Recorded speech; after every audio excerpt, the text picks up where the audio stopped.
Os gêmeos do milionário definhavam diante de médicos milionários. 7 dias sem comer, até que a empregada faz o impossível.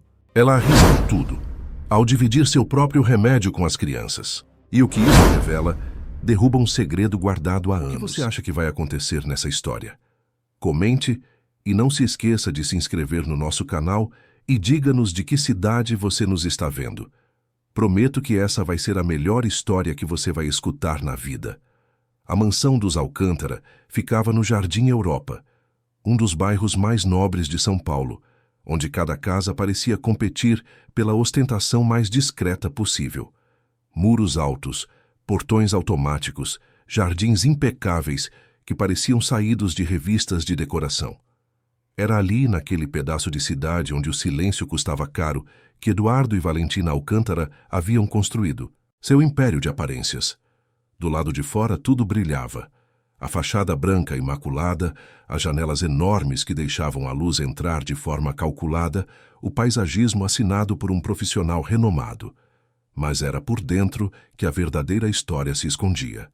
Dentro daquelas paredes de concreto e vidro, onde cada objeto tinha seu lugar milimetricamente definido, vivia uma família que desmoronava em silêncio. Rosa Santos desceu do ônibus na Avenida Faria Lima às 5h30 da manhã. O céu ainda estava escuro, mas a cidade já começava a pulsar. Ela ajeitou a bolsa no ombro, uma bolsa velha, de couro sintético que carregava há anos, e caminhou as 3 quadras até a mansão. Seus passos eram firmes, apesar do cansaço que carregava nos olhos. Tinha 42 anos, mas aparentava mais. A vida não tinha sido gentil com ela. Nascida em Caruaru, no interior de Pernambuco, Rosa viera para São Paulo ainda jovem, grávida e sozinha. Criara 2 filhos com o trabalho das próprias mãos, limpando casas, cuidando de crianças, fazendo faxinas em escritórios. Nunca reclamou. Sua avó, Dona Benedita, parteira respeitada no sertão, sempre dizia que a força de uma mulher não estava no que ela recebia da vida, mas no que conseguia fazer com o pouco que tinha. E Rosa aprendera bem essa lição. Ela tinha começado a trabalhar na casa dos Alcântara há apenas 2 semanas. Antes dela, outras 5 empregadas haviam passado pela mansão e nenhuma ficara mais de 1 mês. O motivo era sempre o mesmo. Valentina Alcântara era impossível de agradar. Perfeccionista ao extremo, controladora, fria como o mármore que revestia o chão da sala. Mas Rosa precisava do emprego. Seus filhos, Júnior de 17 e Letícia de 15, dependiam dela. E além disso, havia algo naquela casa que a incomodava profundamente. Algo que ela ainda não conseguia nomear, mas que sentia no estômago toda vez que subia as escadas em direção ao 2º andar. Os gêmeos. Miguel e Mateus tinham 2 anos e eram idênticos. Cabelos castanhos claros, olhos grandes e expressivos, pele branquinha. Pareciam bonequinhos de porcelana, frágeis e delicados. Mas havia algo de errado com eles. Rosa percebera logo no primeiro dia. As crianças não brincavam, não riam, não faziam barulho. Ficavam sentadas no quarto gigantesco, cercadas de brinquedos caros que nunca tocavam, com um olhar distante, como se estivessem em outro lugar.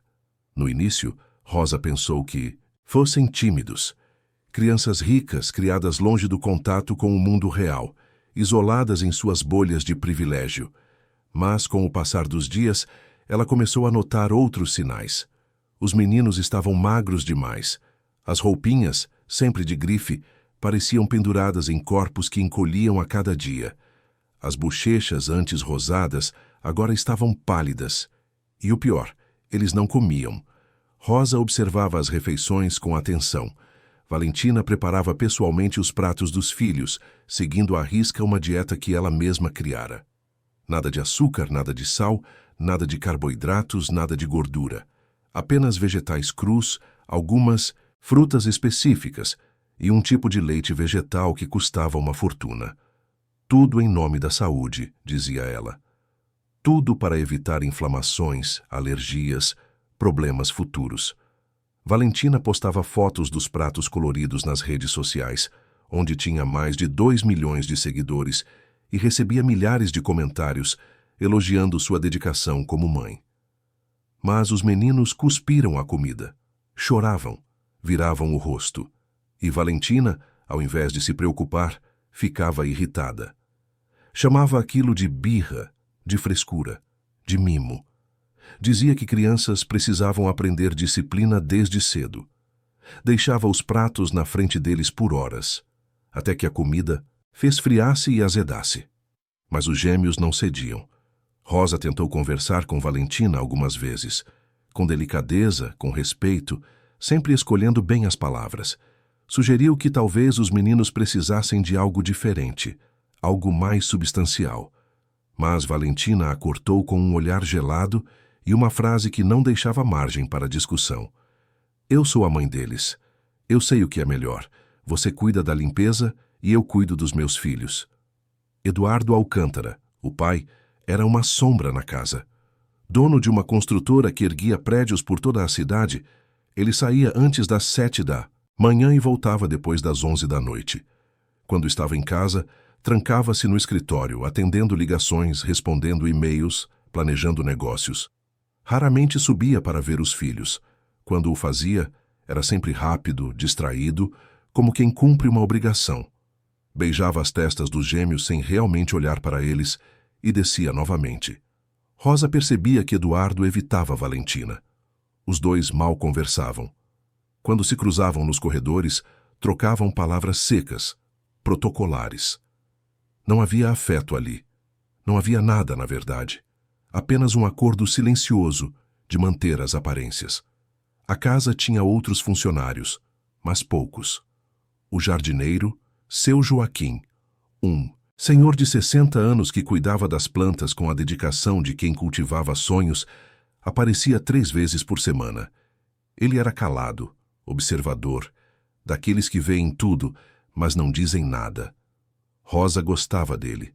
Sentia que podia confiar naquele homem de mãos calejadas e olhar cansado. Foi na 2ª semana que a situação piorou. Os gêmeos pararam completamente de comer. Não era mais rejeição seletiva, era recusa total. Miguel e Mateus viravam o rosto para qualquer coisa que lhes oferecessem. Choravam baixinho, um choro fraco, sem força, e então pararam até de chorar. Valentina chamou o pediatra particular, um médico renomado que atendia apenas famílias de elite. Ele examinou os meninos, pediu exames, sugeriu internação. Valentina recusou. Não queria exposição. Não queria que ninguém soubesse que seus filhos estavam com problemas. Isso arruinaria sua imagem de mãe perfeita. O médico insistiu, mas ela foi irredutível. Disse que resolveria em casa, do jeito dela. Outros médicos foram chamados. Um especialista em nutrição infantil, uma homeopata famosa, até um terapeuta holístico. Todos deram suas opiniões, receitaram seus tratamentos, mas nada funcionava. Os meninos continuavam definhando. E Valentina, ao invés de se desesperar, parecia cada vez mais obcecada em provar que tinha controle sobre a situação. Rosa começou a perder o sono. À noite, deitada no quartinho minúsculo que ficava nos fundos da casa, ela pensava nos gêmeos. Pensava nos próprios filhos quando eram pequenos, nas vezes em que eles adoeceram, e ela não tinha dinheiro para médico. Pensava na avó Benedita, que curava com chás e rezas, com conhecimento passado de geração em geração. E pensava que havia algo muito errado acontecendo naquela mansão. Foi numa tarde de quinta-feira que Rosa decidiu agir. Ela estava limpando o quarto dos gêmeos quando Miguel se aproximou dela. O menino caminha devagar, cambaleando um pouco, e segurou a barra do avental de Rosa. Ele não disse nada, apenas olhou para ela com aqueles olhos enormes, fundos, cheios de uma dor que uma criança de 2 anos não deveria conhecer. Rosa sentiu o coração apertar. Ela se ajoelhou na altura do menino e tocou seu rostinho. A pele estava quente, febre baixa, mas estava ali. E quando ela pressionou levemente a barriguinha de Miguel, o menino recuou, chorando. Dor. Era dor. Rosa conhecia aquele tipo de dor. Já tinha visto em criança antes, inclusive nos próprios filhos. Gastrite, azia, estômago inflamado de tanto ficar vazio. Ela olhou para Mateus, que estava sentado no tapete, curvado sobre si mesmo. A mesma postura, a mesma expressão. Os dois estavam com dor, e ninguém estava vendo. Ou pior, ninguém queria ver. Rosa desceu as escadas com as pernas trêmulas. Precisava fazer alguma coisa. Mas o quê? Valentina não escutaria. Eduardo não estava. E ela, uma simples empregada, não tinha autoridade sobre nada naquela casa. Foi então que ela lembrou da bolsa. Dentro da bolsa velha de couro sintético, no fundo do compartimento lateral, havia um pequeno vidro de plástico. Dentro dele, folhas secas de hortelã, erva doce e camomila. Sua avó sempre carregava aquilo. Dizia que era remédio para tudo: dor de barriga, nervosismo, insônia. Rosa trouxera o vidro de Caruaru na última vez que visitara a terra natal anos atrás. Nunca usara. Mas agora, olhando para aquelas escadas que levavam ao quarto dos meninos, ela sentiu que era hora. A noite caiu sobre São Paulo com aquela pressa típica do outono. Rosa esperou todo mundo dormir. Valentina tomara seu remédio para a ansiedade, como fazia todas as noites, e se trancara no quarto. Eduardo ainda não chegara. A casa estava em silêncio. Rosa subiu as escadas devagar, descalça para não fazer barulho. O coração batia forte no peito. Ela sabia que estava arriscando o emprego, talvez algo pior, mas não conseguia ignorar a voz que ecoava dentro dela, a voz da avó Benedita, dizendo que cuidar era um dever sagrado. No quarto dos gêmeos, a luz noturna projetava sombras suaves nas paredes. Miguel e Mateus dormiam juntos no mesmo berço, agarrados um ao outro, como se o calor do irmão fosse a única coisa que os mantinha vivos. Rosa se aproximou e tocou a testa de Miguel. Ainda quente. Mateus também. Ela desceu novamente e entrou na cozinha enorme, toda de mármore e eletrodomésticos importados, e preparou o chá. Colocou água para ferver numa panelinha pequena, jogou uma pitada das folhas secas, esperou 3 minutos. O aroma subiu, doce e reconfortante, trazendo memórias de uma infância distante, de uma casa simples no sertão, onde o amor compensava a falta de tudo. Rosa coou o chá numa xícara pequena, esperou esfriar até ficar morno e subiu novamente. No quarto, ela sentou na beirada do berço e acordou Miguel com delicadeza. O menino abriu os olhos assustado, mas quando viu que era ela, relaxou. Rosa aproximou a xícara dos lábios dele e sussurrou: "Toma, meu anjo, vai fazer a dorzinha passar." Miguel tomou um golinho. Fez cara feia com o gosto amargo, mas engoliu. Rosa deu mais um pouco. E então, algo extraordinário aconteceu. Miguel soltou um pequeno suspiro, como se um peso tivesse saído de dentro dele. E pela primeira vez em dias ele sorriu. Foi um sorriso minúsculo, quase imperceptível, mas estava ali.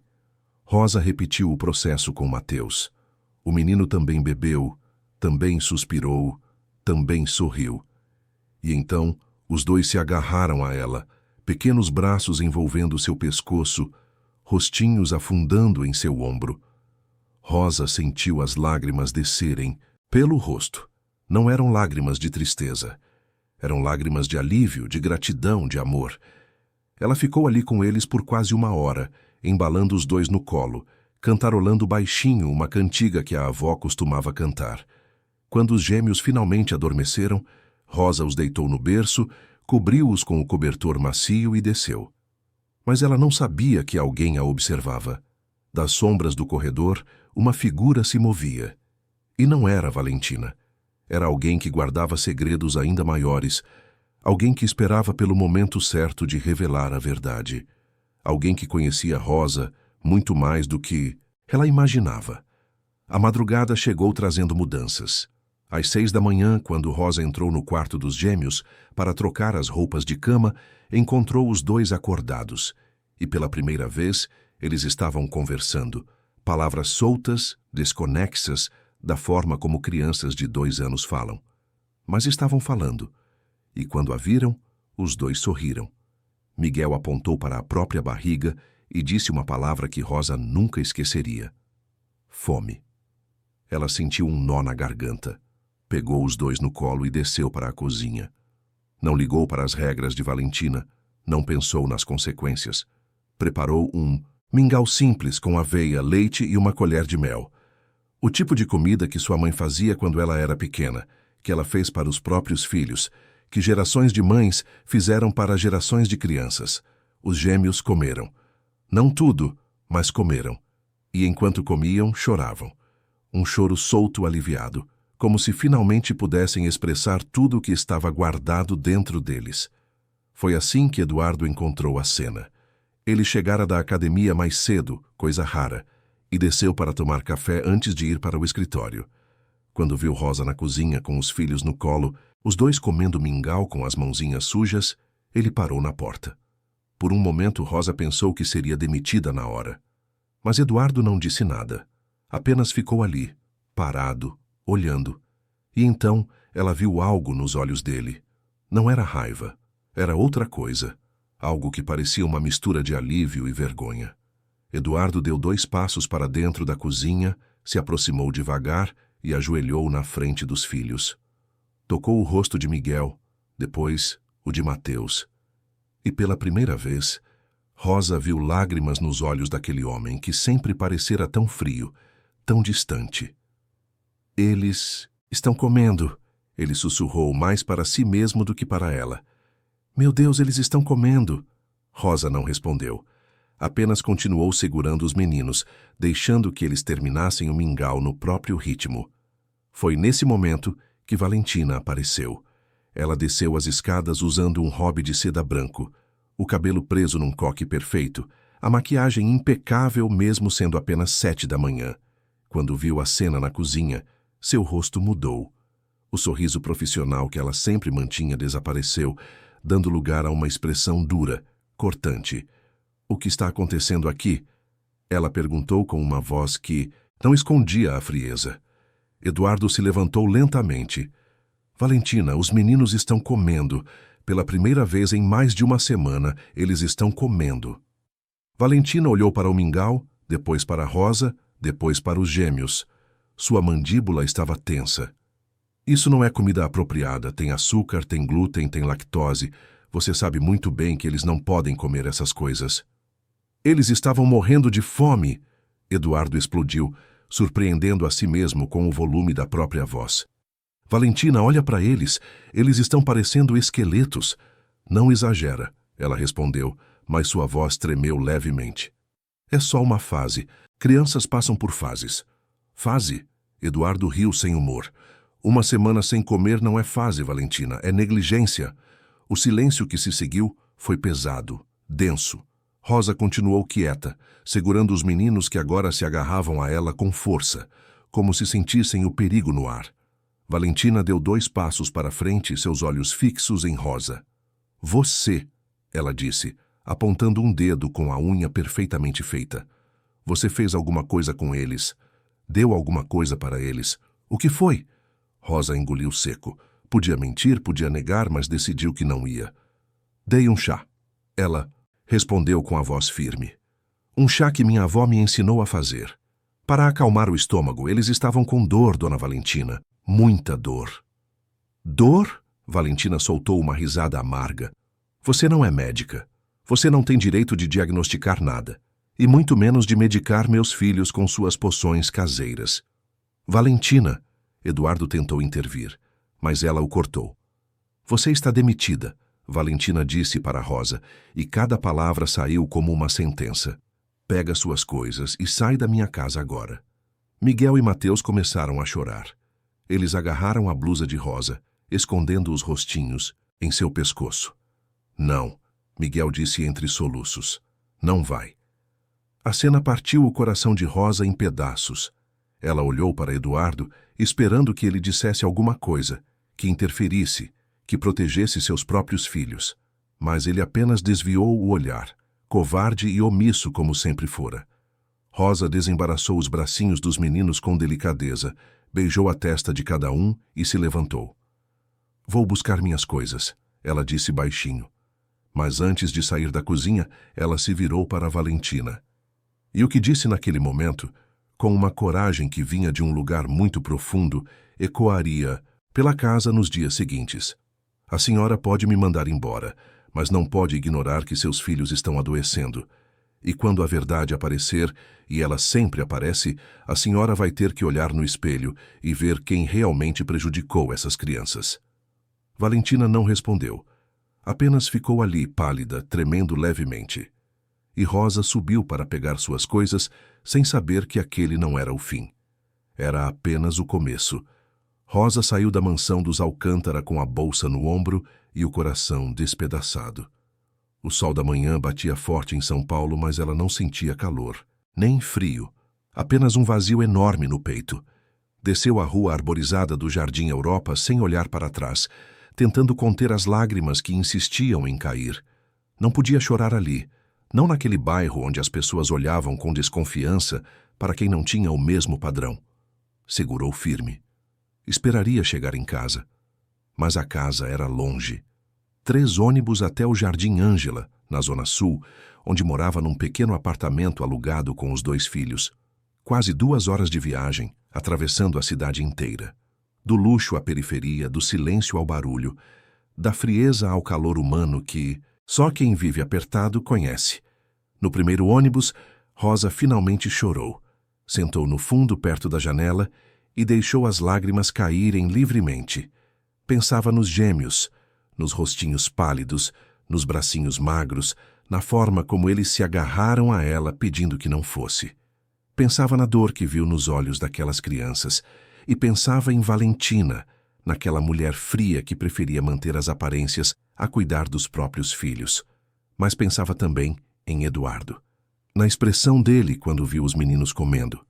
Havia algo ali, uma centelha de humanidade, um resquício de pai que talvez ainda pudesse ser resgatado. Mas ele era fraco. Tinha medo da esposa, medo de confrontar a realidade, medo de assumir que tinha falhado como pai. Quando chegou em casa, eram quase 10 da manhã. Júnior estava na sala jogando videogame. Ao ver a mãe chegar tão cedo, ele pausou o jogo. "Mãe, o que aconteceu? Você está chorando?" Rosa tentou sorrir, mas não conseguiu. Sentou no sofá velho, deixou a bolsa cair no chão e cobriu o rosto com as mãos. "Me mandaram embora, filho." Júnior se levantou num pulo. Era um rapaz alto, moreno, com os olhos espertos da mãe e a determinação do avô que nunca conhecera. "Como assim mandaram embora? Você estava lá há 2 semanas." "Eu fiz uma coisa que não devia," Rosa disse, e então contou tudo. Contou sobre os gêmeos, sobre a dieta maluca, sobre o chá, sobre a reação de Valentina. Júnior ouviu em silêncio, o maxilar cada vez mais tenso. "Essa mulher é louca," ele disse quando Rosa terminou. "Você salvou os meninos e ela te demite?" "Ela tem medo," Rosa respondeu, surpreendendo a si mesma com a lucidez da análise. Medo de admitir que está errada, medo de perder a imagem perfeita que construiu. "E o pai, ele não fez nada?" Rosa balançou a cabeça. "Ele é fraco, Júnior. Vê tudo acontecendo e não faz nada." Júnior cruzou os braços pensativo. "A senhora não pode deixar isso assim, mãe. Aquelas crianças vão morrer se continuarem daquele jeito." "E o que eu posso fazer? Sou só uma empregada." "A senhora é muito mais que isso," Júnior disse com convicção. "A senhora é mãe, é cuidadora, é mulher forte. A avó Benedita não ensinaria a senhora a desistir." As palavras do filho tocaram fundo. Rosa limpou as lágrimas e respirou fundo. Júnior tinha razão. Não podia simplesmente desistir, mas também não sabia por onde começar. Foi então que seu celular tocou, um número desconhecido. Rosa atendeu com desconfiança. "Alô?" "Rosa Santos?" A voz do outro lado era feminina, grave, carregada de urgência. "Sim, sou eu." "Meu nome é Marta. Eu trabalhei na casa dos Alcântara até 6 meses atrás. Preciso falar com você. É urgente." Rosa sentiu um arrepio. "Como você conseguiu meu número?" "Tenho meus contatos." "Escuta, eu sei que você foi demitida hoje de manhã. Sei que você tentou ajudar aquelas crianças. E eu sei coisas sobre aquela família que vão fazer você entender que tudo isso é muito maior do que você imagina." "Que tipo de coisas?" "Não posso falar por telefone. Precisamos nos encontrar. Pode ser hoje à tarde, no Parque Ibirapuera, perto do lago, às 3 horas. Rosa hesitou. Não conhecia aquela mulher. Não sabia se podia confiar. Mas algo na voz de Marta parecia genuíno. Desesperado, talvez, mas genuíno. Tá bom, eu vou. E Rosa, Marta acrescentou antes de desligar. Não conte para ninguém sobre esse encontro. Ainda. A ligação caiu. Rosa ficou olhando para o celular confusa. Júnior perguntou quem era, mas ela apenas disse que era sobre o emprego. Não queria preocupá-lo mais do que já estava. Às 2:30 da tarde, Rosa pegou um ônibus até o Parque Ibirapuera. O parque estava cheio, como sempre aos sábados. Famílias com crianças, casais de mãos dadas, pessoas correndo, grupos fazendo piquenique. Era um cenário de normalidade tão diferente do mundo asfixiante da mansão dos Alcântara. Ela caminhou até o lago e ficou esperando. Às 3 em ponto, uma mulher se aproximou. Era alta, magra, com cabelos longos e cacheados presos num rabo de cavalo. Usava jeans e uma blusa simples, mas tinha um rosto bonito, apesar das marcas de cansaço ao redor dos olhos. Rosa! Marta! Elas se cumprimentaram com um aceno e sentaram num banco com vista para o lago. Por alguns minutos ficaram em silêncio, apenas observando os patos nadando na água. Foi Marta quem falou primeiro. Eu trabalhei na casa dos Alcântara por 3 anos, ela começou. Era governanta, cuidava de tudo, limpeza, organização, contratação de outros funcionários. Eu via tudo o que acontecia naquela casa. E por que saiu? Fui demitida, igual você. Mas no meu caso foi pior. Marta respirou fundo, como se reunisse coragem para continuar. Valentina me acusou de roubo. Disse que eu tinha pegado uma pulseira cara dela. Ela chamou a polícia, fez um escândalo, me humilhou na frente de todo mundo. Eu saí de lá com a reputação destruída. Ninguém mais quis me contratar. Tive que começar a fazer faxina em casas, trabalhos temporários, qualquer coisa para sobreviver. E você tinha roubado? Não, Marta disse com veemência. Eu nunca roubei nada na vida, mas Valentina precisava de um bode expiatório, porque a verdade era que aquela pulseira não sumiu. Ela vendeu a pulseira para pagar dívidas que o marido não sabia que ela tinha. Rosa arregalou os olhos. Dívidas? Valentina. Tem um vício que ninguém sabe. Jogo online. Apostas. Ela gasta fortunas naqueles sites de cassino. E quando o dinheiro acaba, ela vende joias, bolsas, coisas caras que o marido deu de presente. Depois inventa desculpas, diz que foi roubada, que a empregada pegou. Eu não fui a primeira e você não vai ser a última. Rosa sentiu o estômago revirar. Como você sabe de tudo isso? Marta tirou o celular da bolsa e mexeu na tela. Porque eu guardei provas, prints de conversas, áudios, vídeos. Eu sabia que um dia ia precisar me defender. E também porque eu não sou só uma ex-empregada qualquer, Rosa. Eu sou muito mais que isso. Ela mostrou a tela do celular para Rosa. Era uma foto antiga, desbotada, de 2 meninas pequenas. Elas se pareciam muito. Cabelos escuros, olhos expressivos, sorriso largo. Ao fundo, uma casa simples de tijolos aparentes. Essa sou eu, Marta disse apontando para uma das meninas. E essa aqui? Rosa olhou com mais atenção. Sentiu o coração disparar. A outra menina da foto tinha uma marquinha de nascença no pescoço. A mesma marquinha que Rosa via no espelho todos os dias. Não pode ser, Rosa sussurrou. Pode sim, Marta, respondeu e seus olhos estavam cheios de lágrimas. Você é minha irmã, Rosa. Nós fomos separadas quando você tinha 3 anos e eu tinha 5. Nossa mãe morreu e nos mandaram para famílias diferentes.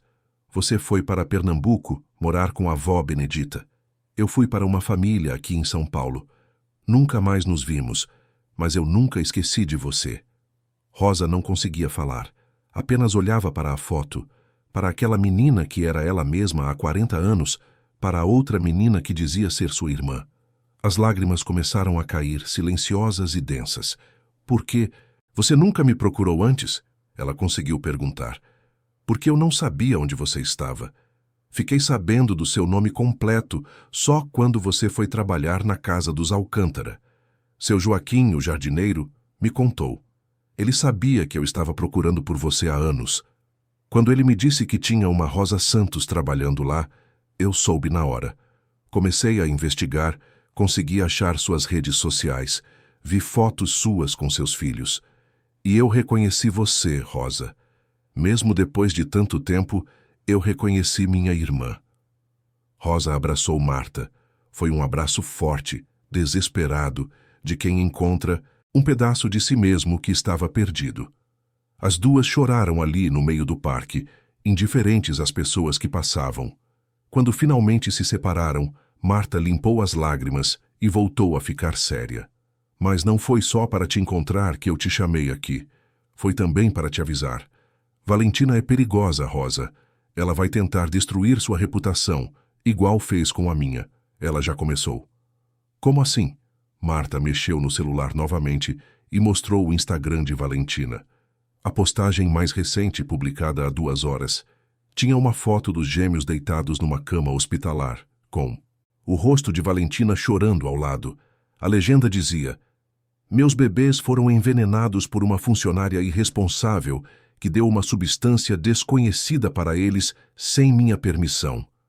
Estou em choque, em pânico, pedindo justiça. Mães, tenham cuidado com quem vocês deixam perto dos seus filhos." A postagem já tinha mais de 50.000 curtidas e milhares de comentários. A maioria era de apoio a Valentina, com mensagens de ódio contra a suposta empregada. Alguns comentários até pediam que ela fosse presa. Rosa sentiu o chão sumir debaixo dos pés. Ela está dizendo que eu envenenei as crianças? Ela está manipulando a narrativa, Marta explicou. É assim que ela funciona. Ela se faz de vítima, ganha a simpatia das pessoas e quem se opõe a ela vira vilão. Mas ela levou os meninos para o hospital? Provavelmente sim. Para fazer exames, para ter provas de que houve alguma alteração no organismo deles. Ela vai usar isso contra você. Rosa passou a mão pelo rosto, sentindo o desespero tomar conta. O que eu faço, Marta? Eu não tenho dinheiro para advogado, não tenho como me defender. Você tem a mim, Marta disse com firmeza, e você tem a verdade. E nós vamos expor essa mulher pelo que ela realmente é. Como? Com as provas que eu guardei, e com a ajuda de alguém que também quer justiça. Rosa olhou para a irmã confusa. Quem? Marta sorriu de lado. Seu Joaquim. Ele não é só um jardineiro, Rosa. Ele é um homem muito mais inteligente do que aparenta. E ele tem acesso a coisas que ninguém imagina. Naquela mesma tarde, enquanto Rosa e Marta planejavam seus próximos passos, a situação na mansão dos Alcântara tomava um rumo inesperado. Eduardo tinha levado os gêmeos ao hospital particular, seguindo a exigência de Valentina, mas os exames não mostraram nada de preocupante. Na verdade, pela primeira vez em semanas, os índices das crianças estavam melhores. O médico que os atendeu, um pediatra experiente chamado Dr. Henrique, questionou Valentina sobre a dieta que ela vinha impondo aos filhos. Senhora Alcântara, com todo respeito, mas essa dieta não é adequada para crianças de 2 anos. Eles precisam de carboidratos, de gorduras boas, de proteínas. O corpo deles está em formação. Restringir tanto pode causar sérios danos ao desenvolvimento. Valentina cruzou os braços defensiva. Eu sigo orientações de nutricionistas especializados. Meus filhos têm uma alimentação equilibrada. Os exames mostram o contrário. O doutor retrucou, mostrando os resultados na tela do computador. Olha aqui. Anemia leve, deficiência de vitamina D, baixo peso para a idade. E o pior, sinais de gastrite. Crianças dessa idade não desenvolvem gastrite, a menos que estejam submetidas a muito estresse ou a uma dieta inadequada. Eduardo, que estava calado até então, se levantou. Doutor, eu quero que o senhor coloque tudo isso por escrito. Quero um relatório completo sobre o estado de saúde dos meus filhos. Valentina olhou para o marido com uma expressão que misturava surpresa e raiva. Eduardo, o que você está fazendo? O que eu devia ter feito há muito tempo. Ele respondeu, a voz firme pela primeira vez em anos. Proteger meus filhos. O doutor preparou o relatório médico enquanto Valentina tentava argumentar. Mas Eduardo não deu ouvidos. Pegou os documentos, pegou os filhos no colo e saiu do hospital. Valentina o seguiu, furiosa, mas ele entrou no carro e partiu antes que ela pudesse fazer qualquer coisa. Ele dirigiu por quase 1 hora, sem destino certo, apenas tentando processar tudo o que estava acontecendo. Os gêmeos dormiam no banco de trás, finalmente tranquilos. Eduardo olhou para eles pelo retrovisor e sentiu uma onda de culpa tão grande que quase não conseguiu respirar. Como tinha deixado as coisas chegarem a esse ponto? Como tinha sido tão cego, tão covarde? Ele parou o carro num posto de gasolina e pegou o celular. Ligou para o escritório e cancelou todas as reuniões da semana. Depois ligou para o advogado da família. Não disse o motivo, apenas pediu que o homem fosse à sua casa naquela noite. Era hora de tomar decisões difíceis. Enquanto isso, Valentina voltou para a mansão, num estado de fúria controlada. Assim que entrou, começou a ligar para amigas, para assessores, para qualquer pessoa que pudesse ajudá-la a controlar a narrativa. Preparou novos posts para as redes sociais, vídeos chorando, pedindo apoio, se fazendo de vítima. Mas no fundo, ela sabia que algo estava mudando. Eduardo nunca tinha reagido assim antes, e aquilo a assustava mais do que ela queria admitir. Seu Joaquim, que observava tudo de longe enquanto aparava as plantas do jardim, fez algo discreto, mas decisivo. Entrou na casa pela porta de serviço, subiu até o escritório vazio de Eduardo e conectou um pequeno dispositivo que havia comprado na Santa Ifigênia. Era um gravador digital, minúsculo, que captava áudio num raio de 10 metros. Ele o escondeu atrás de uma estante de livros e saiu sem ser visto. Seu Joaquim não era apenas um jardineiro. Era um homem que, no passado, havia trabalhado como investigador particular. Tinha se aposentado depois de um caso que quase lhe custou a vida, mas nunca tinha perdido a habilidade de observar, deduzir e agir quando necessário. E ele sabia que para derrubar alguém como Valentina Alcântara, seria preciso mais do que testemunhos. Seria preciso provas irrefutáveis. Quando a noite caiu, Eduardo voltou para casa com os gêmeos. Valentina estava na sala, sentada no sofá branco impecável, com um copo de vinho na mão. Ela não disse nada quando o marido passou por ela levando as crianças para cima. Apenas observou, com aqueles olhos frios que Eduardo conhecia tão bem. Depois de colocar os meninos para dormir, Eduardo desceu e foi direto ao ponto. Nós precisamos conversar, Valentina. Sobre o quê? Sobre como você me humilhou na frente do médico? Sobre como você me desrespeitou? Sobre os nossos filhos, sobre o que você tem feito com eles. Valentina soltou uma risada amarga. Eu? Eu que cuido deles, Eduardo. Eu que estou aqui todos os dias enquanto você está no escritório fingindo que essa família não existe. Cuidar? Eduardo sentiu a raiva subir. Você chama de cuidar deixar eles passarem fome? Impor uma dieta ridícula que está adoecendo eles? Eu estou protegendo a saúde deles. Você não entende nada sobre nutrição, sobre os perigos que a comida industrializada causa. Valentina, eles têm 2 anos. Eles precisam de comida de verdade, não dessas suas obsessões malucas. Foi a primeira briga de verdade que eles tiveram em anos. E foi brutal. Valentina gritou, chorou, acusou. Eduardo gritou de volta, liberou anos de frustração guardada. E no escritório, o gravador de seu Joaquim capturou cada palavra, cada confissão involuntária, cada admissão de culpa que Valentina soltou no calor da discussão. A madrugada chegou e o casal estava em quartos separados. Valentina, sozinha no quarto principal, pegou o celular e começou a escrever mais um post. Mas antes de publicar, recebeu uma mensagem de um número desconhecido. Era uma foto. A mesma foto que Marta tinha mostrado para Rosa mais cedo. 2 meninas pequenas, abraçadas, sorrindo. E embaixo da foto uma mensagem. A verdade está vindo à tona, e você não vai conseguir esconder. Valentina sentiu o sangue gelar. Manhã de domingo amanheceu tensa na mansão dos Alcântara. Valentina não conseguira dormir a noite inteira, obcecada pela mensagem misteriosa que recebera. Quem tinha enviado aquela foto? O que aquilo significava? E mais importante, o que mais aquela pessoa sabia? Ela passou horas tentando decifrar o número, mas era impossível rastrear. Pensou em mostrar para Eduardo, mas descartou a ideia imediatamente. Ele já estava contra ela. Se soubesse que alguém a estava ameaçando, podia usar aquilo a favor dele numa possível disputa judicial. porque Valentina sabia que as coisas estavam caminhando para esse rumo. A forma como Eduardo a olhara na noite anterior, a frieza na voz dele, a determinação.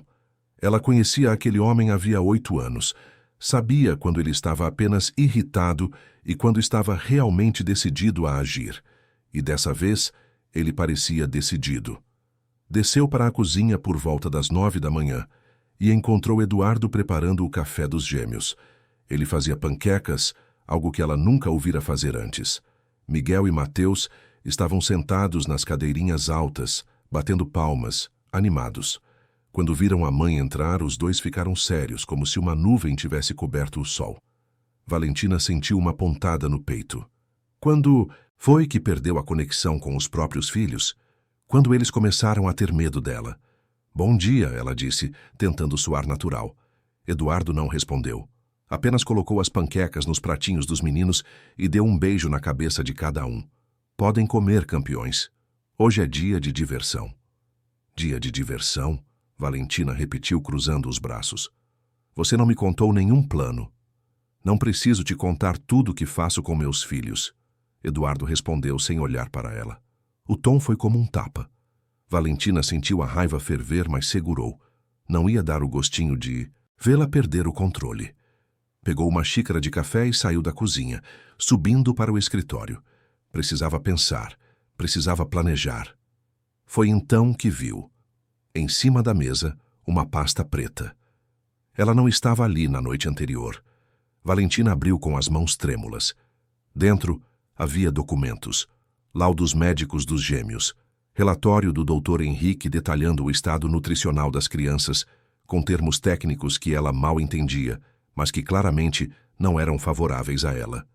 E na última página, uma anotação manuscrita do próprio Eduardo. Avaliação para pedido de guarda. Valentina sentou na cadeira, as pernas fraquejando. Eduardo ia entrar com pedido de guarda, ia tentar tirar os filhos dela, e com aqueles laudos, com aquele relatório, ele tinha chances reais de conseguir. Ela pegou o celular e ligou para a advogada que a havia representado no caso contra Marta, quando demitira a ex-governanta por suposto roubo. A mulher atendeu no 3º toque. Doutora Clarice, preciso de você. Urgente. Enquanto Valentina conversava com a advogada no escritório, do lado de fora, seu Joaquim terminava de regar as roseiras e se aproximava discretamente da janela. Ele tinha um pequeno fone de ouvido conectado ao gravador que instalara. Estava ouvindo tudo. Eduardo, na cozinha, limpava o rosto dos gêmeos quando seu celular tocou. Era um número desconhecido, mas ele atendeu. A voz do outro lado era masculina, rouca, direta. Senhor Alcântara, meu nome é Joaquim Silva, sou o jardineiro da sua casa. Eduardo franziu a testa. Seu Joaquim, por que está ligando do celular? Aconteceu alguma coisa? Sim e não. Preciso falar com o senhor, mas não pode ser dentro da casa. É sobre sua esposa e sobre as crianças. Tenho informações que o senhor precisa saber. Eduardo olhou para os gêmeos que comiam felizes. Que tipo de informações? Do tipo que pode mudar o rumo da sua decisão. Encontra comigo no Parque Vila Lobos daqui 1 hora, sozinho. A ligação caiu. Eduardo ficou olhando para o celular, confuso, mas intrigado. Seu Joaquim sempre fora um homem discreto, trabalhador, que mal falava além do necessário. Por que estaria entrando em contato dessa forma? E que informações seriam essas? Ele olhou para os gêmeos novamente. Não podia levá-los, mas também não queria deixá-los sozinhos com Valentina. Pensou por um momento e teve uma ideia. Pegou o celular e ligou para a mãe, Dona Glória, que morava em Moema. A mulher ficou surpresa com o pedido inusitado do filho, mas aceitou na hora. Meia hora depois ela chegou na mansão para buscar os netos. Valentina desceu quando ouviu a campainha e encontrou a sogra na sala. Glória, o que você está fazendo aqui? Vim buscar meus netos, Dona Glória respondeu com aquela firmeza de matriarca que não aceita contestação. Eduardo pediu, e eu já estou com saudade desses meninos. Valentina olhou para Eduardo, que subia as escadas com os gêmeos já vestidos e com uma mochilinha pronta. Você não pode fazer isso sem me consultar. Posso sim, Eduardo respondeu. Eles vão passar o domingo com a avó. Vão brincar, vão comer comida de verdade, vão ser crianças. Volto para buscá-los à noite. Dona Glória abraçou os netos com um carinho que Valentina nunca demonstrara. Os gêmeos pareciam felizes, relaxados. E aquilo doeu mais do que ela esperava. Quando a sogra saiu com as crianças, Valentina virou para o marido. Você está me isolando deles. Eu estou protegendo eles de você, Eduardo respondeu, e saiu pela porta antes que ela pudesse retrucar. No Parque Vila Lobos, Eduardo encontrou seu Joaquim sentado num banco debaixo de uma árvore. O homem estava vestido casualmente, jeans e camisa, mas tinha uma expressão séria. Quando Eduardo se aproximou, ele se levantou e estendeu a mão. Obrigado por vir, Sr. Alcântara. Seu Joaquim, o que é isso tudo? Por que o misterioso? O jardineiro respirou fundo. Porque o que eu vou te contar não pode ser ouvido pelas paredes daquela casa. Sr. Alcântara, eu não sou apenas um jardineiro. Eu já fui investigador particular. Trabalhei nisso por 20 anos antes de me aposentar. E nos últimos 6 meses, eu tenho observado sua família muito de perto. Eduardo sentiu um incômodo. Você estava me investigando? Não, o senhor. Sua esposa. E não por curiosidade. Foi a pedido de alguém. Seu Joaquim tirou o celular do bolso e mostrou uma foto. Era a mesma que Valentina recebera. 2 meninas pequenas, abraçadas. Quem são essas meninas? A da esquerda é Marta Oliveira, a ex-governanta que sua esposa acusou de roubo e demitiu há 6 meses. A da direita é Rosa Santos, a empregada que sua esposa demitiu ontem. Eduardo arregalou os olhos. Elas se conhecem? Elas são irmãs. Foram separadas quando crianças e se reencontraram recentemente. E as duas têm algo em comum. Foram injustiçadas por Valentina Alcântara. Seu Joaquim começou a contar tudo. Sobre Marta, sobre as acusações falsas, sobre o vício de Valentina em jogos online e as dívidas que ela escondia vendendo objetos caros. Sobre Rosa, sobre o chá que salvou os gêmeos, sobre a manipulação nas redes sociais e sobre as provas que ele mesmo tinha coletado, áudios, vídeos, gravações de conversas. Por que você está me contando tudo isso? Eduardo perguntou, atordoado com a quantidade de informação. Porque aquelas crianças não merecem crescer num ambiente tóxico. Porque Rosa Santos salvou seus filhos e foi transformada em vilã.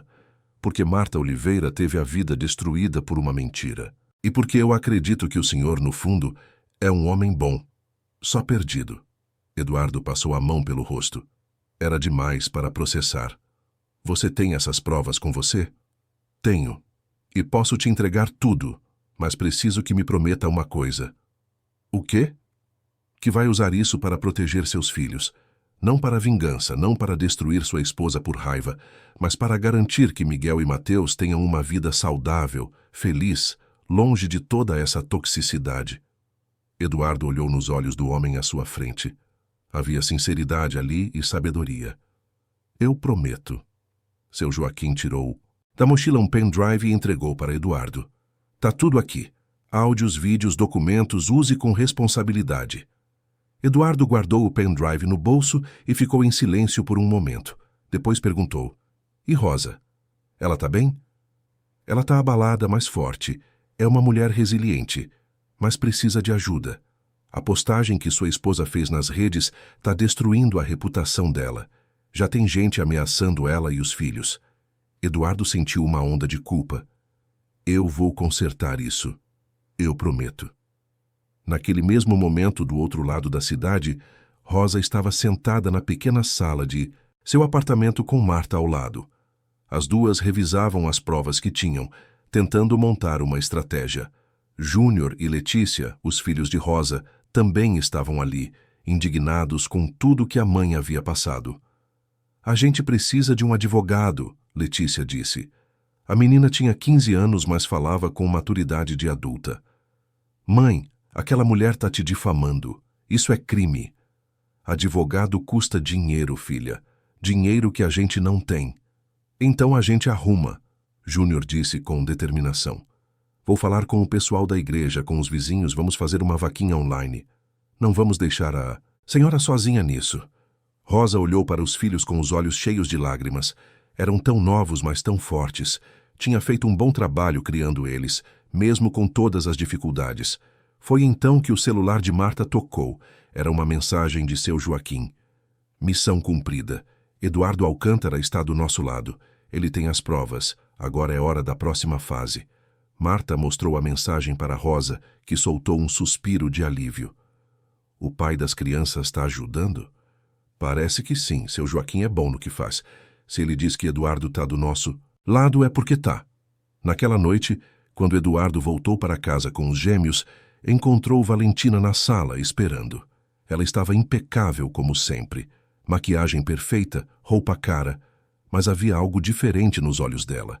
Medo, talvez, ou desespero. Precisamos conversar, ela disse. Agora não, Valentina. Vou colocar os meninos para dormir. Eduardo, por favor. A voz dela tremeu. Era a primeira vez em anos que ele a ouvia pedir alguma coisa com aquele tom vulnerável. Eu sei que você está planejando tirar as crianças de mim. Eu sei dos laudos, dos relatórios. Mas eu não posso perder meus filhos. Eu não posso. Eduardo olhou para a esposa. Pela primeira vez viu uma mulher frágil por trás da fachada de perfeição. Mas isso não apagava tudo que ela tinha feito. Você devia ter pensado nisso antes, Valentina. Antes de colocar sua imagem acima da saúde deles. Antes de deixar eles passarem fome. Antes de transformar essa casa num cenário de Instagram ao invés de um lar. Eu só queria dar o melhor para eles, ela explodiu, as lágrimas finalmente caindo. Eu só queria que eles fossem saudáveis, perfeitos. Eles não precisam ser perfeitos. Eles precisam ser felizes. E você esqueceu disso. Eduardo subiu com os gêmeos, deixando Valentina sozinha na sala. Ela caiu de joelhos no chão de mármore frio e chorou como não chorava há anos. Chorou pela vida que construíra, pela máscara que usara por tanto tempo, pelos filhos que estava perdendo. E pela primeira vez, se perguntou se realmente valia a pena. Na manhã de segunda-feira, a bomba estourou. Uma jornalista investigativa chamada Beatriz Ferreira, conhecida por expor escândalos de influenciadores digitais, publicou uma matéria extensa em seu site. O título era devastador. Por trás da perfeição, como uma influenciadora milionária quase matou os próprios filhos de fome. A matéria tinha tudo. Entrevistas com médicos, laudos, prints das conversas que Marta tinha guardado, áudios que seu Joaquim gravara, depoimentos de ex-funcionários. E tinha também fotos dos gêmeos, magros, pálidos, com o olhar vazio. As imagens eram chocantes. Em menos de 2 horas a matéria viralizou. Os seguidores de Valentina começaram a abandoná-la em massa. Marcas romperam contratos. A agência de publicidade que a representava emitiu um comunicado se desassociando dela. E o mais impactante, o Conselho Tutelar abriu uma investigação oficial. Valentina viu seu mundo desmoronar em tempo real. Tentou postar uma resposta, um vídeo defendendo-se, mas os comentários eram implacáveis. Palavras como monstro, criminosa, meia assassina inundavam suas redes. Ela desativou todas as contas e se trancou no quarto. Eduardo, por outro lado, tomou uma atitude inesperada. Gravou um vídeo e publicou em suas próprias redes sociais, que tinham poucos seguidores, mas ganharam milhões de visualizações em horas. No vídeo, ele aparecia sem filtros, sem edição, apenas sentado numa cadeira com os olhos vermelhos. Meu nome é Eduardo Alcântara, e eu falhei como pai. Falhei porque priorizei o trabalho. Falhei porque deixei minha esposa tomar decisões que colocaram meus filhos em risco. Falhei porque fui covarde demais para enfrentar a verdade. Mas hoje eu assumo minha responsabilidade. Meus filhos, Miguel e Mateus, estão em tratamento médico e estão melhorando, e eu quero pedir perdão publicamente para uma pessoa que foi injustiçada. Rosa Santos. Ela salvou meus filhos. Ela teve a coragem que eu não tive, e por isso ela foi demitida e difamada. Rosa, se você estiver assistindo, eu peço perdão, e eu prometo que vou consertar isso. O vídeo emocionou o país. As pessoas começaram a procurar por Rosa, querendo saber sua versão da história. E quando finalmente Beatriz Ferreira conseguiu entrevistá-la, Rosa falou com a mesma simplicidade e verdade que sempre a caracterizaram. Eu não sou heroína. Sou só uma mãe que viu duas crianças sofrendo e fez o que qualquer mãe faria. Dei para eles o que minha avó me ensinou: cuidado, amor e um pouquinho de chá. Eu não quero vingança, não quero dinheiro. Só quero que Miguel e Mateus cresçam felizes e saudáveis. E se eu puder ajudar outras crianças que estão passando pelo mesmo, vou fazer isso de coração aberto. A entrevista viralizou ainda mais que a matéria inicial. Rosa virou símbolo de empatia, de coragem, de amor materno. Ofertas de emprego chegaram aos montes. Convites para palestras, para programas de TV, para projetos sociais. Mas o que mais tocou o coração dela foi uma ligação que recebeu numa terça-feira à tarde. Era Eduardo. Rosa, eu sei que você não tem motivos para confiar em mim, mas eu gostaria de te fazer um pedido. Um pedido que vem dos meus filhos. Que pedido, senhor Eduardo? Miguel e Mateus estão pedindo pela tia Rosa. Eles não entendem por que você sumiu. Eles sentem sua falta. E eu também.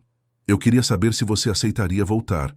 Não como empregada, mas como parte da família. Rosa ficou em silêncio, as lágrimas correndo livres. Como parte da família? Sim.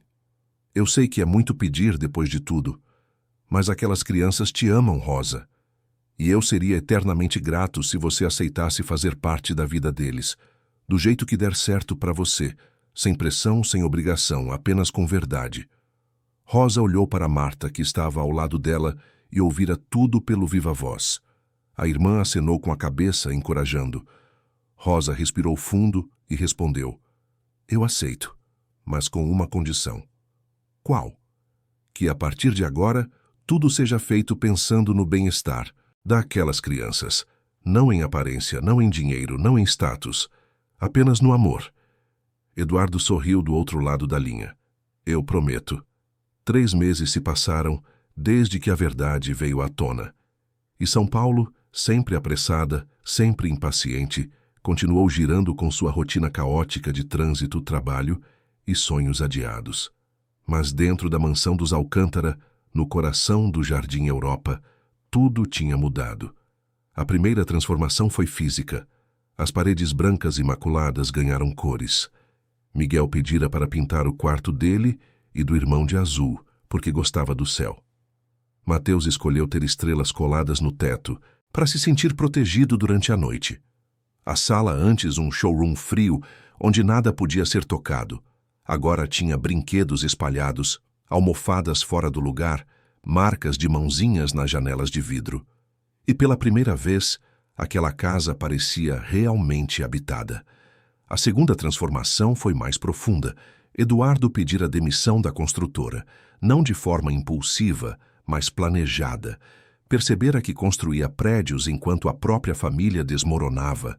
Vendeu sua parte da empresa para o sócio, investiu o dinheiro com sabedoria e decidiu se dedicar ao que realmente importava: ser pai. Todas as manhãs, era ele quem acordava os gêmeos, preparava o café, os levava para a escola. Todas as tardes era ele quem buscava, quem ouvia as histórias do dia, quem participava das brincadeiras. E todas as noites, era ele quem colocava para dormir, lendo histórias, cantando canções, sendo presença. Rosa voltara, mas não como empregada.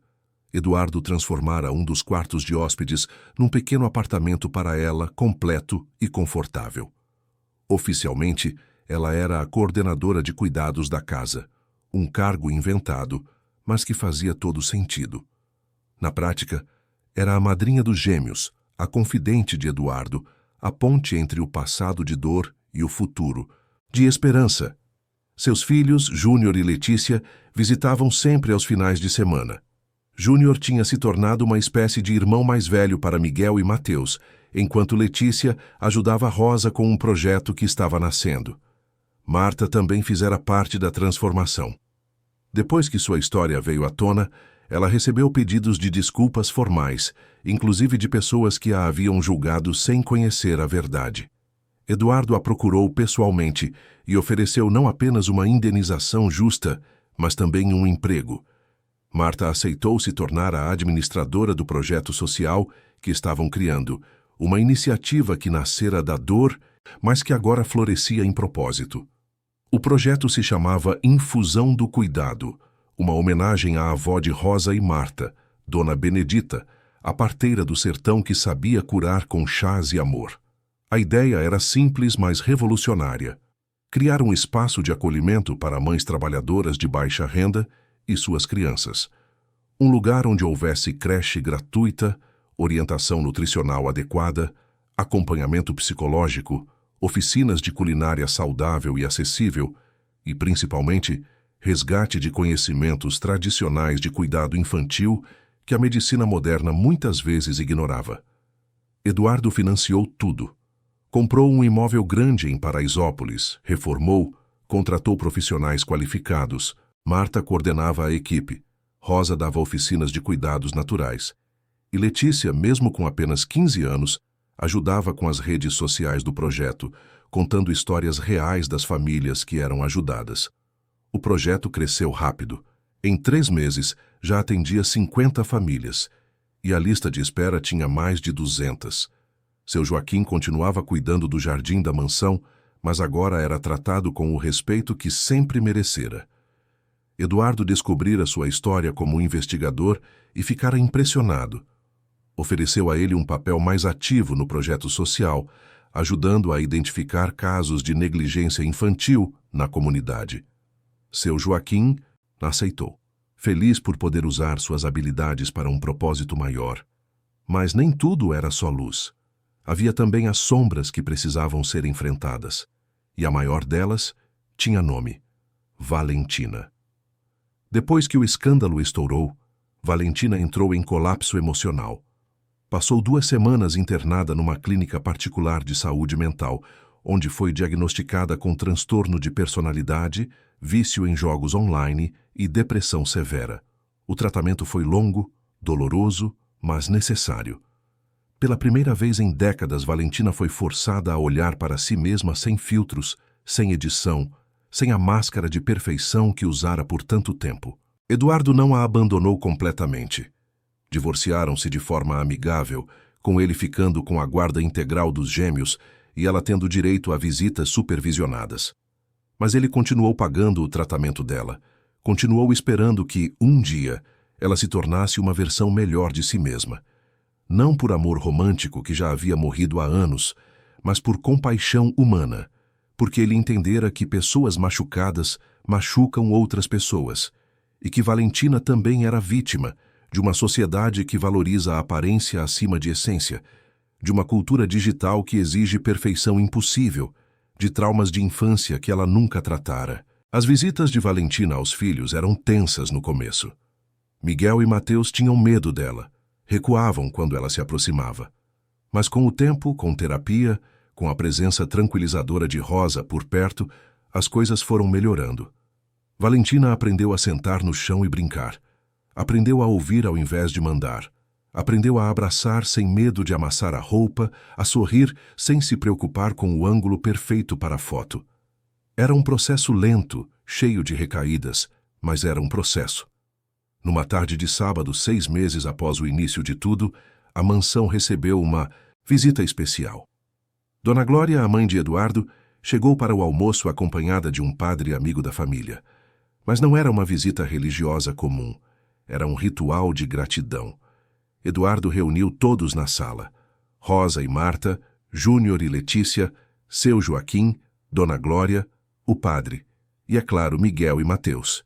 Valentina não estava, respeitando o acordo de visitas.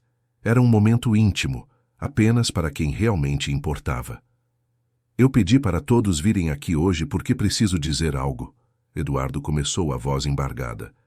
6 meses atrás eu era um homem perdido, construía impérios de concreto, enquanto minha família desmoronava. Ignorava os sinais, fingia que tudo estava bem, escondia a verdade debaixo de tapetes caros, e meus filhos quase morreram por causa da minha covardia.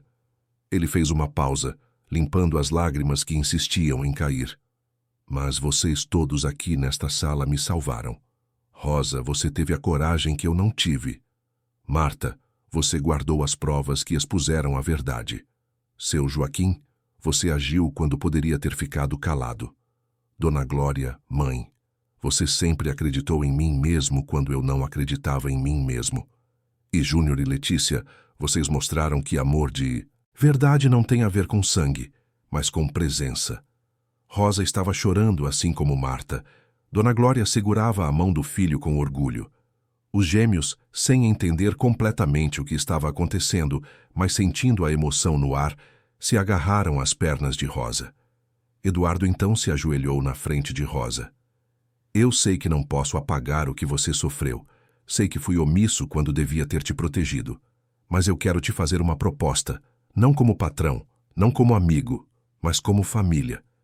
Ele tirou do bolso um pequeno envelope e entregou para ela. Rosa abriu com as mãos trêmulas. Dentro havia um documento. Era uma escritura. A escritura do imóvel onde funcionava o projeto Infusão do Cuidado. Esse projeto é seu, Rosa, seu e de Marta. No papel, no nome, na lei, porque vocês duas são as verdadeiras fundadoras disso, eu só financiei. Mas a alma, o propósito, o amor que move esse lugar, vem de vocês, e eu quero que isso fique registrado. Rosa não conseguia falar. Apenas abraçou Eduardo, chorando. Marta se juntou ao abraço, e logo Júnior e Letícia também. Os gêmeos, vendo todos aqueles adultos chorando e se abraçando, começaram a rir. Era uma risada pura, inocente, cheia de vida. E aquele som, aquela alegria genuína, era a prova de que tudo tinha valido a pena. O padre, emocionado, conduziu uma pequena cerimônia de gratidão. Pediu bênçãos para aquela família reconstruída, para aquele projeto que ajudaria tantas outras famílias, para aquelas duas crianças que agora tinham a chance de crescer cercadas de amor verdadeiro. E quando terminou, todos comeram juntos. Não comida sofisticada preparada por chefes caros, mas um almoço simples que Rosa fizera. Arroz, feijão, bife acebolado, salada e, de sobremesa, o mingau que salvara a vida dos gêmeos. Os meses seguintes trouxeram mais transformações. O projeto Infusão do Cuidado ganhou reconhecimento nacional. Reportagens em grandes jornais, prêmios de entidades de proteção à infância, convites para expandir para outras cidades. Rosa e Marta viraram referência em cuidado materno e resgate de sabedoria tradicional. Davam palestras, participavam de programas, inspiravam outras mulheres. Júnior passou no vestibular para Direito, com bolsa integral. Queria ser advogado de causas sociais, defender famílias como a dele. Letícia descobriu talento para a comunicação e decidiu que queria fazer jornalismo, contar histórias reais, dar voz a quem não tinha. Seu Joaquim, aos 62 anos, se descobriu como escritor.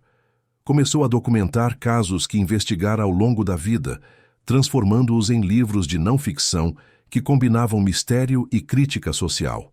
Seu primeiro livro, Jardins Secretos, Verdades Escondidas Atrás dos Muros, se tornou best-seller. Eduardo, por sua vez, encontrou propósito. Criou uma consultoria gratuita para pais que queriam se reconectar com os filhos. Compartilhava sua história, suas falhas, seu processo de transformação. Ajudava outros homens a entenderem que sucesso profissional não vale nada se o preço for ausência familiar.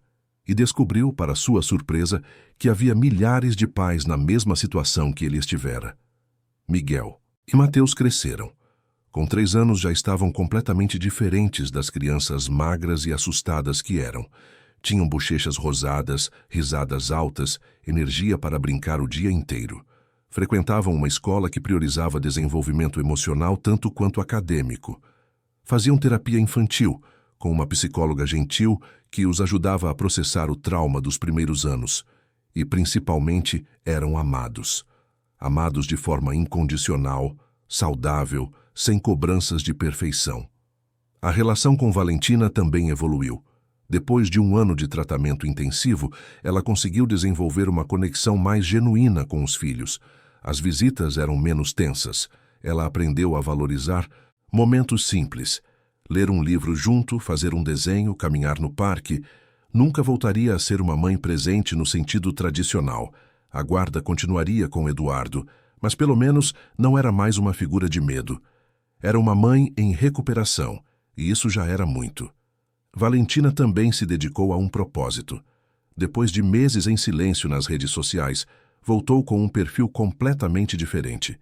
Não mais a influenciadora perfeita, mas uma mulher real, compartilhando sua jornada de cura. Falava abertamente sobre seu vício em jogos, sobre os transtornos que enfrentava, sobre os erros que cometera e, surpreendentemente, aquela versão vulnerável e honesta dela ressoou com milhares de pessoas. Mães que também lutavam com obsessões, com cobranças impossíveis, com a pressão de parecer perfeitas o tempo todo. Valentina não voltou a ser famosa da forma que era antes, mas se tornou importante de uma forma que realmente importava. 2 anos depois do dia em que tudo começou, numa tarde ensolarada de outubro, a mansão dos Alcântara recebia uma festa. Não uma festa ostentosa, como as que Valentina costumava fazer para impressionar. Era uma festa simples, no jardim, com decoração colorida feita à mão por Letícia, comida caseira, preparada por Rosa e Marta, música ambiente tocando baixinho. Era o aniversário de 4 anos dos gêmeos. Estavam todos ali. Eduardo, Rosa, Marta, Júnior, Letícia, seu Joaquim, Dona Glória, crianças do projeto Infusão do Cuidado, professores da escola dos meninos, vizinhos que tinham se tornado amigos, e até Valentina, que chegou trazendo um presente simples, mas significativo. 2 álbuns de fotos que ela mesma montara, com imagens dos meninos desde bebês até agora, cada foto acompanhada de uma pequena frase de amor e pedido de desculpas. Miguel e Mateus corriam pelo jardim, brincavam com as outras crianças, comiam bolo com as mãos sujas de chocolate. Eram apenas crianças sendo crianças, e não havia cena mais bonita que aquela. No final da tarde, quando o sol começava a se pôr pintando o céu de laranja e rosa, Rosa se sentou num banco debaixo da jabuticabeira que seu Joaquim plantara. Eduardo se aproximou e sentou ao lado dela. Você salvou meus filhos, Rosa, ele disse baixinho. Eu só fiz o que qualquer mãe faria. Ela respondeu com a humildade de sempre. Não, você fez o que eu devia ter feito. Você viu o que eu não quis ver. Você agiu quando eu fui covarde, e por isso eu sou eternamente grato. Rosa sorriu. Sabe o que minha avó Benedita dizia? Que a vida coloca as pessoas certas no lugar certo na hora certa. Não foi por acaso que eu cheguei naquela casa quando cheguei. Foi porque aquelas crianças precisavam de alguém que enxergasse além das aparências. E Deus me usou para isso. Eduardo concordou com a cabeça. E ela tinha razão. Sobre tudo. Naquele momento, Miguel e Mateus correram até eles. Agarraram Rosa num abraço apertado, um de cada lado, e então puxaram Eduardo para o meio. Os 4 ficaram ali, abraçados, enquanto o sol se punha e a noite chegava suave. Madrinha Rosa. Miguel disse com aquela vozinha ainda infantil, mas cheia de certeza. Você é a melhor pessoa do mundo. Isso mesmo, Mateus completou. A gente te ama mais que chocolate. Rosa riu, as lágrimas correndo livremente. E eu amo vocês mais que tudo no mundo, meus anjinhos.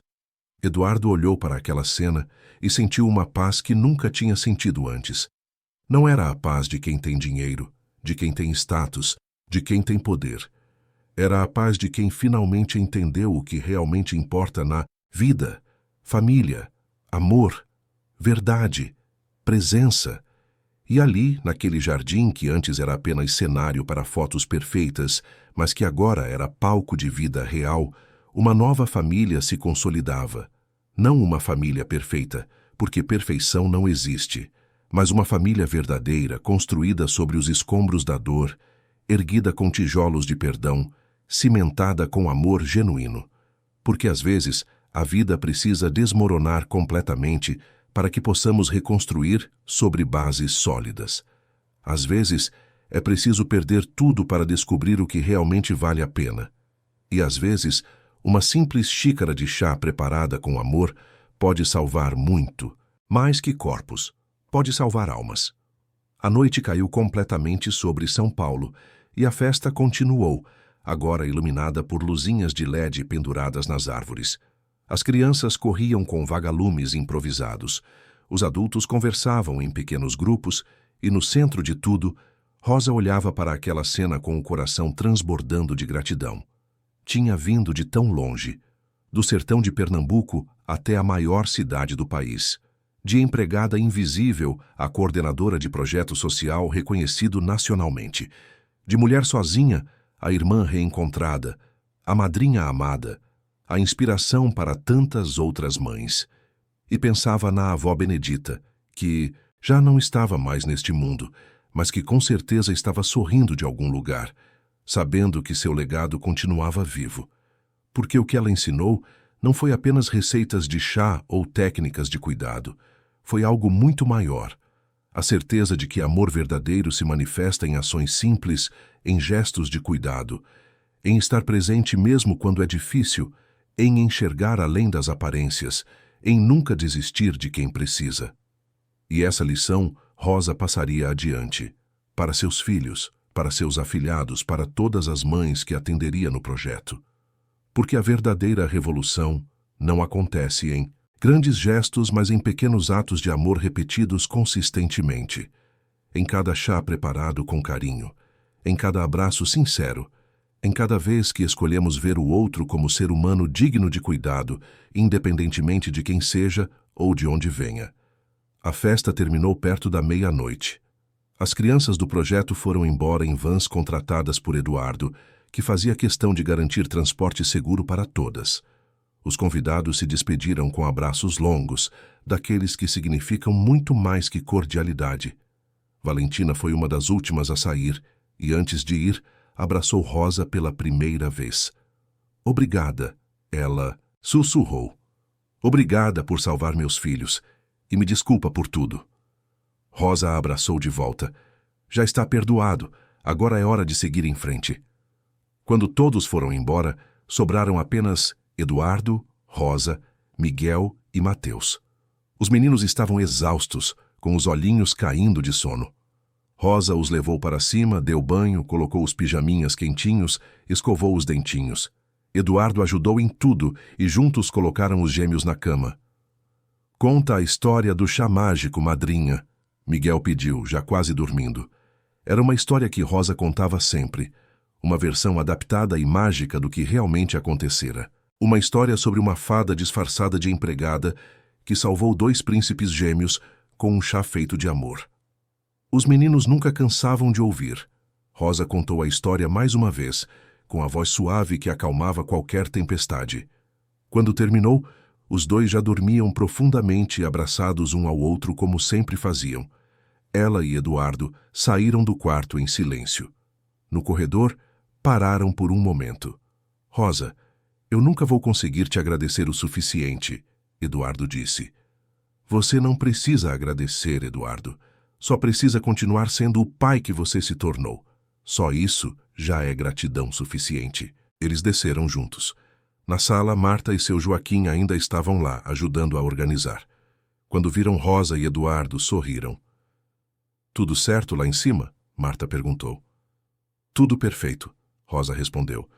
Aqueles meninos são felizes, e isso é tudo que importa. Seu Joaquim, sempre observador, disse algo que ficaria gravado na memória de todos.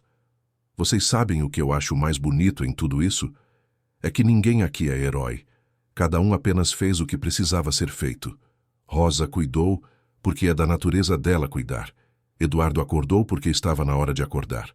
Marta lutou por justiça porque justiça importa. E eu ajudei porque é o certo a fazer. Não teve nada de extraordinário. Foi apenas humanidade em ação. E talvez seja exatamente isso que o mundo precisa. Menos heróis, mais humanos agindo com decência. As palavras ecoaram no silêncio da sala. E todos souberam que aquilo era verdade. A transformação que acontecera naquela casa, naquelas vidas, não foi resultado de grandes feitos heróicos. Foi resultado de pessoas comuns fazendo escolhas certas em momentos cruciais. Foi resultado de ver o outro, de cuidar, de agir, de não se omitir quando a omissão seria mais fácil. E talvez seja essa a maior lição de tudo, que cada um de nós tem o poder de mudar vidas. Não precisamos ser ricos, famosos ou poderosos. Precisamos apenas ter coragem de enxergar além das aparências, de agir com amor, de escolher a verdade mesmo quando ela dói, de nunca desistir de quem precisa. Porque no final o que fica não são as mansões, não são os seguidores, não é o dinheiro na conta. O que fica é o amor que plantamos. São as vidas que tocamos. São as marcas que deixamos nos corações. E Rosa, Marta, Eduardo, seu Joaquim e eu, todos que fizeram parte daquela história, deixaram marcas indeléveis.